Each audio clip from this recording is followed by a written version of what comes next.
आपके अपने YouTube channel राजयोग राजस्थान में आप सभी का स्वागत है।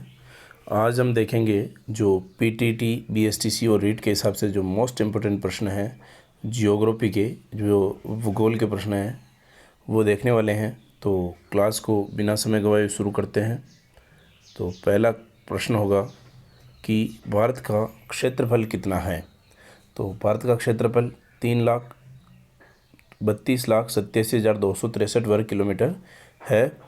और भारत का क्षेत्रफल संपूर्ण विश्व के क्षेत्रफल का कितना प्रतिशत है दोस्तों? तो याद रखिएगा 2.42% है। ये विश्व का क्षेत्रफल का प्रतिशत है।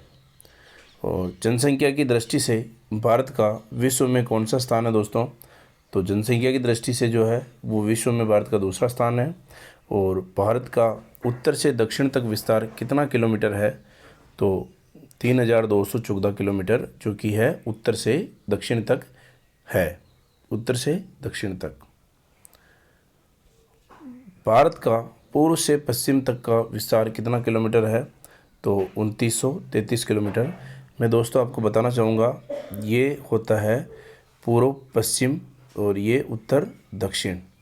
तो उत्तर दक्षिण की बात करें, इस दूरी की बात करें तो ये है 3,214 किलोमीटर। और इस दूरी की बात करें तो ये है 2,933 किलोमीटर इसकी दूरी है। भारत के स्थलीय सीमा की कुल लंबाई कितनी है? तो स्थलीय सीमा की बात कर रहा है तो 15,200 किलोमीटर जो है वो भारत में कुल स्थल भूमि है, स्थलीय लंबाई है। भारत के तटीय भाग की कुल लंबाई कितनी है?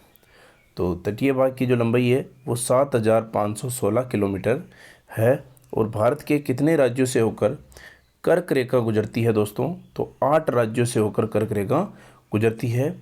ये आप भारत के मैप पे अच्छी तरह से समझ सकते हो कितनी रेखाओं से होकर गुजरती है। तो कर्क रेखा जो है 8 राज्यों से गुजरती है। भारत का सबसे लंबा तट रेखा वाला राज्य कौन सा है दोस्तों? तो गुजरात जो राज्य है वो सबसे अधिक लंबा तट रेखा वाला राज्य है। भारत और विश्व का सबसे बड़ा डेल्टा कौन सा है? तो सुंदरवन डेल्टा जो है वो सबसे बड़ा डेल्टा है दोस्तों। और किस नदी को असम का शोक कहा जाता है? याद रखिएगा दोस्तों, असम का जो शोक है वो ब्रह्मपुत्र नदी को कहा जाता है। और किस झील में दुनिया का एकमात्र तैरता हुआ राष्ट्रीय उद्यान स्थित है? किस झील में? तो जो है लोकटक झील में जो है वो जो कि मणिपुर में स्थित है। और एक तैरता हुआ राष्ट्रीय उद्यान इसमें स्थित है। याद रखिएगा लोकटक झील, मणिपुर। नेक्स्ट क्वेश्चन देख लेते हैं। उत्तराखंड के किस भाग में पाताल तोड़ कुएं पाए जाते हैं? किस भाग में पाताल तोड़ कुएं पाए जाते हैं उत्तराखंड में? तो याद रखिएगा तराई में। और दुनिया की सबसे प्राचीन पर्वत श्रेणी अरावली पर्वत श्रेणी किस राज्य में स्थित है दोस्तों? तो राजस्थान में जो स्थित है वो है अरावली पर्वत श्रेणी। जो दुनिया की सबसे प्राचीन पर्वत श्रेणी है वो कौन सी है? अरावली। और वो राजस्थान में भी स्थित है। भारत की सबसे लंबी नदी कौन सी है जो समुद्र में प्रवाहित नहीं होती है? तो यमुना नदी जो है वो सबसे लंबी नदी है और ऐसी नदी है जो समुद्र में प्रवाहित नहीं होती है।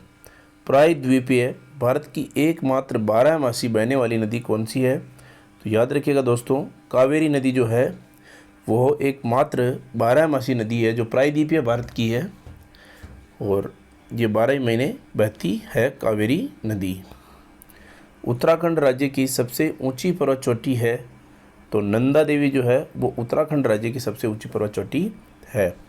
भारत की सबसे ऊंची पर्वत चोटी का नाम क्या है? तो याद रखिएगा दोस्तों K2 गॉडविन ऑस्टिन जो कि 8,611 मीटर है K2। हिमालय की सबसे ऊंची पर्वत श्रेणी का क्या नाम है? तो हिमाद्री जो बृहद हिमालय है और हिमाद्री उसका नाम है जो हिमालय की सबसे ऊंची पर्वत श्रेणी है। भारत का सबसे बड़ा जिला कौन सा है? तो याद रखिएगा सबसे बड़ा जो जिला है वो कच्छ गुजरात है जिसकी जो है वो 45.652 वर्ग किलोमीटर इसकी लंबाई है। भारत का सबसे छोटा जिला कौन सा है? भारत का सबसे छोटा जिला जो है वो याद रखिएगा दोस्तों माहे पुदुचेरी है जो कि 9 वर्ग किलोमीटर में फैला हुआ है। भारत का सर्वाधिक नगरीकृत राज्य कौन सा है? नगरीकृत राज्य जो है वो दोस्तों गोवा है, याद रखिएगा। नगरीकृत राज्य कौन सा है? गोवा। सबसे कम नगरीकृत भारतीय राज्य कौन सा है? तो हिमाचल प्रदेश। हिमाचल प्रदेश जो है वो सबसे भारतीय राज्य जो सबसे कम नगरीकृत है हिमाचल प्रदेश, और नगरीकृत राज्य की बात करें तो गोवा है। भारत का सर्वाधिक वन वाला राज्य कौन सा है याद दोस्तों? तो सबसे अधिक वन जो है वो मध्य प्रदेश में पाए जाते हैं, तो मध्य प्रदेश हुआ। भारत का सबसे न्यूनतम वन वाला राज्य कौन सा दोस्तों? तो हरियाणा। अगर सबसे अधिक वन पाए जाते हैं वो मध्य प्रदेश में, और सबसे कम जो वन है वो हरियाणा में है भारत के राज्यों में। नेक्स्ट क्वेश्चन, किस नदी को दक्षिण भारत की गंगा कहा जाता है? तो कावेरी नदी को जो है वो दक्षिण भारत की गंगा कहा जाता है। विश्व की सबसे बड़ा नदी द्वीप कौन सा है? तो पूरे विश्व की बात कर रहा है तो माजुली द्वीप जो कि असम में स्थित है, और वो सबसे बड़ा द्वीप है। भारतीय मानक समय IST ग्रीनविच समय से कितना आगे है? तो ग्रीनविच जो समय है उससे कितना आगे है दोस्तों? तो +5 घंटे और 30 मिनट आगे हैं। और आदम का पुल एडम्स ब्रिज भारत और किस देश के मध्य स्थित है? तो एडम्स जो ब्रिज है वो श्रीलंका और भारत के मध्य स्थित है दोस्तों, याद रखिएगा। आदम का पुल एडम्स ब्रिज जो है वो भारत और श्रीलंका के मध्य स्थित है। भारत तथा चीन के बीच सीमा रेखा को क्या कहते हैं? तो दोनों जो भारत और चीन के मध्य जो सीमा रेखा है उसे मैक-मोहन रेखा कहते हैं दोस्तों, याद रखिएगा, मैक-मोहन रेखा।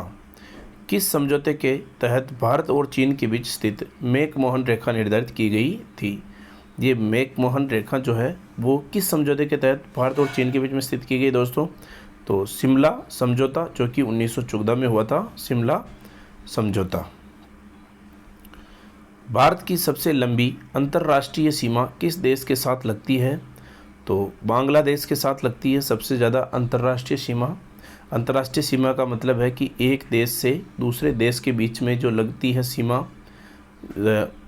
जैसे ये देश है और इस देश की जितनी ज़्यादा सीमा लगेगी वो अंतर्राष्ट्रीय सीमा कहलाएगी। वही चीज़ है, तो सबसे ज़्यादा भारत की जो है वो अंतर्राष्ट्रीय जो सीमा है वो बांग्लादेश जो देश है उसके साथ लगती है। किस शहर को दक्षिण भारत का मैनचेस्टर कहा जाता है? दक्षिण भारत का जो मैनचेस्टर है वो कोयम्बटूर को कहा जाता है, कोयम्बटूर को। रिंग ऑफ फायर ज्वालामुखी पर्वतमाला सामान्यतः किस महासागर में पाई जाती है? तो प्रशांत महासागर में पाई जाती है दोस्तों। और भारत का सबसे बड़ा द्वीप समूह है तो अंडमान निकोबार द्वीप समूह जो है वो भारत का सबसे बड़ा द्वीप समूह है। भारत का सबसे छोटा द्वीप समूह कौन सा है? तो लक्षद्वीप जो है वो 32 वर्ग किलोमीटर लंबा है और ये भारत का सबसे छोटा द्वीप समूह है। भारत का सबसे ऊंचा दर्रा कौन सा है? याद रखिएगा दोस्तों, काराकोरम दर्रा जो है वो भारत का सबसे ऊंचा दर्रा है। कौन सा दर्रा शिमला को तिब्बत से जोड़ता है? तो सीप किला दर्रा जो है वो शिमला को तिब्बत से जोड़ता है। किस दर्रे में जवाहर सुरंग स्थित है? तो बनिहाल दर्रा जो है उसमें जवाहर सुरंग स्थित है दोस्तों। जब बारिश और हिमपात एक साथ होता है उस अवस्था को क्या कहते हैं? जब बारिश भी होती है और बर्फ़ भी गिरता है उसको क्या कहते हैं? तो याद रखिएगा दोस्तों, उसको स्लीट कहते हैं। स्लीट को सफ़ेद हाथियों का देश भी कहते हैं। ये बहुत बार परीक्षाओं में प्रश्न पूछा जा चुका है दोस्तों।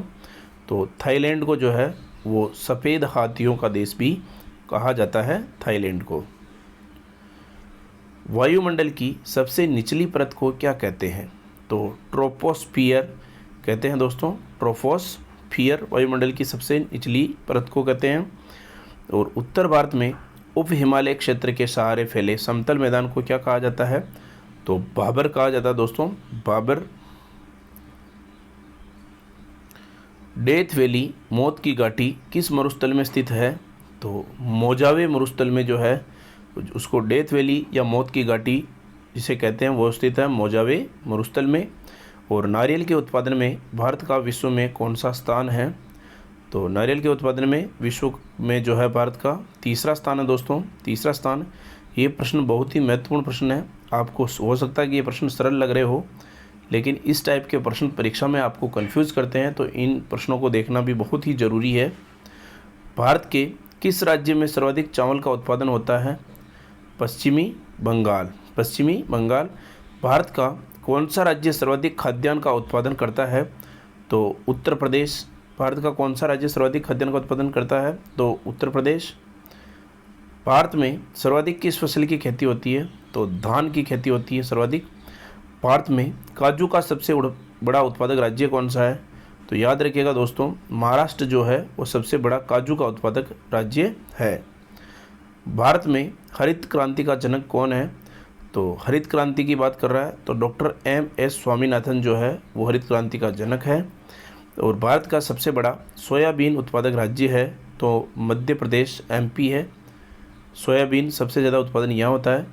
तो मैं दोस्तों आशा करता हूँ कि आपकी परीक्षा की तैयारी बहुत ही अच्छी चल रही होगी और आपका सिलेक्शन जिस परीक्षा की तैयारी कर रहे हो उसमें ज़रूर होगा।